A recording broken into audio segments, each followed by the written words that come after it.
کوموڈور retired عابد رانا صاحب، آپ کیا کہیں گے سر؟ ابھی آپ کو بھی یہ جنگ طویل ہوتی نظر آتی ہے یا کوئی میڈیشن ہوگی بیچ میں، کوئی ملک آئے گا اور یہ جنگ رک جائے گی؟ جی بہت شکریہ آپ کا انوائٹ کرنے کا. آپ کو میری آواز آ رہی ہے؟ جی جی بالکل. جی عابد رانا صاحب، آپ جی گفتگو آپ جاری کو رکھیں. آواز آ رہی ہے میری؟ آواز آ رہی ہے سر؟ جی جی جی اوکے. دیکھیں اس جنگ سے اگر آپ ایک سٹیپ پیچھے جائیں تو آپ کو معلوم ہونا چاہیے کہ آلریڈی امریکہ اور ایران کے اندر ایک نیگوسیشنز چل رہی تھیں، اور جس میں عمان جو ہے وہ اس کا میڈیٹر تھا ان نیگوسیشنز کے لیے. اسرائیل نے جو اٹیک کیا ہے یہ نہ صرف کے خطے کے لیے بہت خطرناک ہے، بلکہ بہت سارے گلف کنٹریز کے لیے ایک طرح کی ڈس اپوائنٹمنٹ ہے، خاص طور پر عمان کے لیے، جس نے اس اٹیک کو نہ صرف ڈینجرس، آؤٹریجیس، بلکہ انتہائی فرسٹریٹڈ اٹیک کا نام دیا ہے، کیونکہ اس اٹیک کی وجہ سے وہ گفتگو جو کہ آلریڈی امریکہ اور ایران کے درمیان نیوکلیئر پوائنٹ کے اوپر ہو رہی تھی، اس کو ایک بہت بڑا دھچکا ملا ہے اور وہ رک گئی ہے. اب صرف ایک ہی صورت ہو سکتی ہے کہ اگر وہ نیگوسیشنز یا گفتگو جو ہے اس کو دوبارہ ریزیوم کیا جائے تو ہی ایک راستہ نظر آتا ہے جس کی وجہ سے شاید یہ معاملہ کچھ عرصے کے لیے رک سکتا ہے. ٹھیک ہے پروفیسر حسین عالم صاحب، بریک پر جانے سے پہلے جو ہم نقطہ ڈسکس کر رہے تھے، چاہتے ہیں وہی گفتگو آپ آگے بڑھائیں کہ خطے پہ کیا اثرات اور بالخصوص پاکستان پہ کیا اثرات آئیں گے، اور اس کے ساتھ ہی ایک اور کنیکٹڈ کویشچن یہ کہ کیا بھارت کی نظریں بھی اب اس جنگ پر ہیں، اور وہ بھی دیکھ رہا ہے کہ کس طرح سے اگر اسرائیل اس جنگ کو طویل کر کے ایران کو ڈرین کرتا ہے تو پھر ایسی کوئی صورتحال پاکستان کے ساتھ کی جائے؟ ہاں عظیم، ایسا ہے کہ یہ جو صورتحال ہے اس کے اندر خطے کے اندر پاکستان پوری طرح انوالو ہے. بالکل ہمسایہ تو ہے، بارڈر تو ملتے ہیں، اور ہندوستان نے ابھی ریسنٹلی ایران کو اس کے اندر جب انوالومنٹ ہوئی اور عراقچی یہاں پہ پہنچے تھے تو انہوں نے اس کے اوپر کہا تھا کہ آپ جنگ نہ کریں، اور انہوں نے کچھ بائیلیٹرل ڈسکشن کی اور جنگ سے بچنے کی بات کی تھی. تو اس ٹائم پر ہم نے کہا تھا یہاں یہی سی اسٹوڈیو میں بیٹھے ہوئے کہ نریندر مودی، آپ کی اکانومی بہت بڑی، آپ اس کے اوپر اترا رہے ہیں، لیکن جتنی بڑی اکانومی ہوتی ہے وہ اتنی ہی بڑی فریجائل ہوتی ہے، اور ایک جسٹ بلاسٹ ہوتا ہے تو آپ دیکھیں کہ آپ کی سٹاک مارکیٹ کریش کر جاتی ہے، باقی چیزیں. تو یہ سچویشن پچھلے 1.5 سال سے اسرائیل بھی دیکھ رہا ہے، اور وہاں پہ اکانومی بڑی بری طرح شٹرڈ ہو چکی ہے. اگر آپ بیرونی امداد بند کر دیں تو آپ دیکھیں کہ اسرائیل کی اپنی سچویشن کیا ہے، نمبر 1. نمبر 2، جو ان کے نیتن یاہو ہیں ان کے خلاف مظاہرے ہو چکے ہیں، اور مجھے نظر آتا ہے کہ جب یہ جنگ یا اس سچویشن سے نکلے گی دنیا تو آپ دیکھیے گا کہ ان کے اوپر جنگی جرائم کی عدالت کے اندر مقدمہ چلے گا 2. اور اب آتے ہیں انڈیا کی طرف.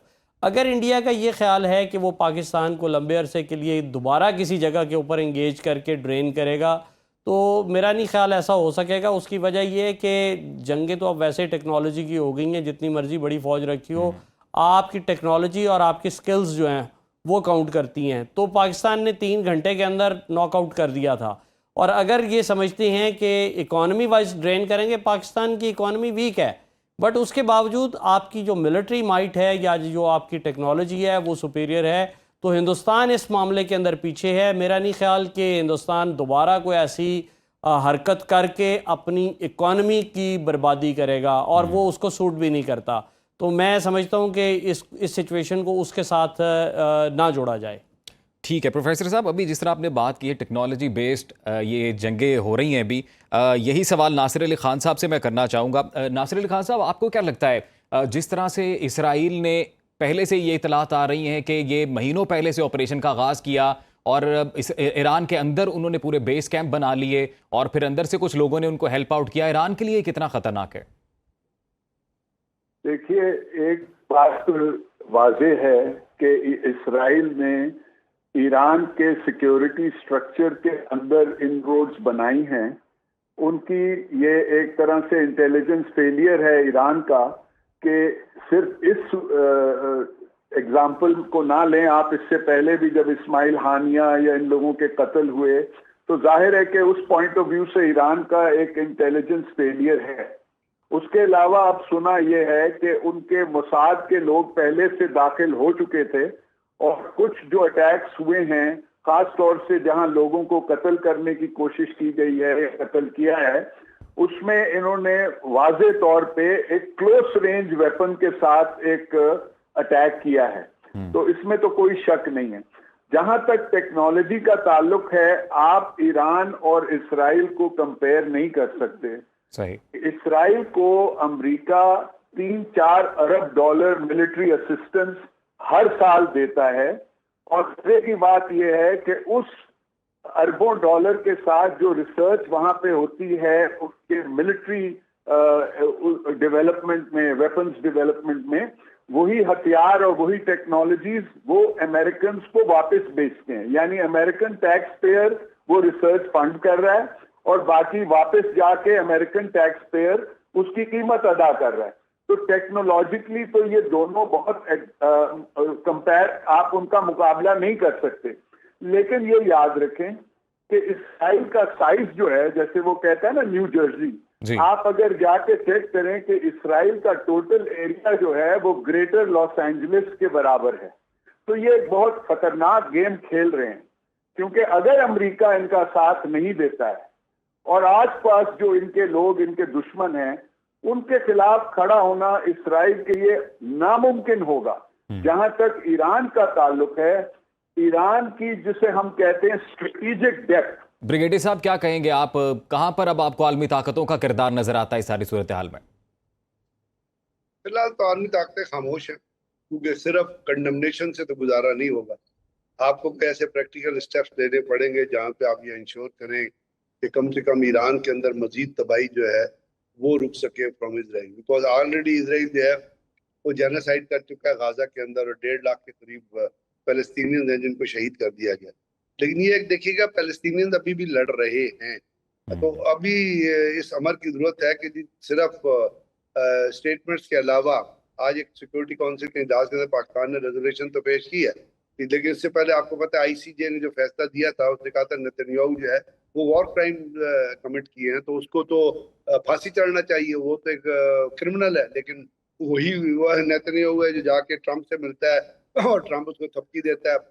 اور یہ بھی نہ کہیں کہ یہ اسرائیل نے حملہ کیا ہے, بنیادی طور پہ امریکنز نے حملہ کیا ہے, اور امریکنز نے پوری کی پوری سپورٹ اسرائیل کو. اسرائیل جو ہے وہ امریکن کی پالیسی کے یہ ایک زیونسٹ لابی ہے, اور امریکن جتنے پریزیڈنٹ رہے ہیں وہ زیونزم کے ذریعے ہی وہ کرسی کے اوپر آئے تھے. اور زیونزم بیسیکلی دہشت گردی پہ اور اس چیز پہ بلیو کرتا ہے, اور زیونسٹ کا بیسک آئیڈیا جو مسلمانوں کے خلاف ہے. تو بات یہ ہے کہ اس وقت میں یہ سمجھتا ہوں کہ کچھ ایک بلاک ایسا دنیا میں بننا چاہیے جس کو چائنا لیڈ کرے. رشیا تو اپنی پرابلم میں پھنسا ہوا ہے, اور وہ UNO کے تھرو ابھی امریکہ کو بھی امریکہ سے بھی یہ کہا جائے, اور کس طرح نیگوشیٹنگ ٹیبل پہ ان پارٹیز کو لے کے آیا جائے. کیونکہ اگر یہ چلا, یہ کنفلکٹ چلا, جو چلے گا کچھ دن تو چلے گا, تو اس کے اثرات جو ہیں وہ صرف پھر ایران تک مؤثر نہیں رہیں گے, وہ مڈل ایسٹ کے اور کنٹریز کے اندر بھی جائیں گے. اس لیے اس وقت بات مسلمانوں کی, مسلم امہ کی نہیں ہو رہی. امہ شمہ تو ختم ہو گئی ہے. OIC is a redundant organization, اور ان کا کوئی کریکٹر بھی نہیں ہے. ایک تو نا کنڈکٹ, ایک کریکٹر کی بات ہوتی ہے. OIC کا کوئی کریکٹر ہی نہیں ہے کہ وہ کوئی مسلمانوں کی فیور میں کوئی فیصلہ کر سکے. وہ تو چبے پہن کے آ جاتے ہیں, چوغے پہن کے آ جاتے ہیں, کھانے شانے کھاتے ہیں, کنڈیشن مال میں بیٹھتے ہیں, جا کے اپنے محلوں میں سو جاتے ہیں. لیکن اس وقت ان کے محل بھی خطرے میں آ جائیں گے. اس وقت ان کی وہ ممالک جو یہ سوچ رہے ہیں کہ ہم نے یہودیوں کو گلے لگا لیا ہے اور ان سے ہم نے جناب ویزا فری سروس ان کو دے دی ہے, وہ یہودی ان کو بھی ماریں گے, اور تو ان کی اپنی بادشاہت خطرے میں آئے گی. تو اس وقت ضرورت اس امر کی ہے کہ اگر مسلمان کاز کے لیے نہیں تو اپنی ہی نیشن کے کاز, اپنی ہی قوم کے, بالکل یہ جنگ اب شروع ہوئی ہے تو یہ یہاں پر تھمے گی نہیں, اور پھر اس کی زد میں دیگر جو مشرق وسطیٰ کے ممالک ہیں وہ بھی آ سکتے ہیں.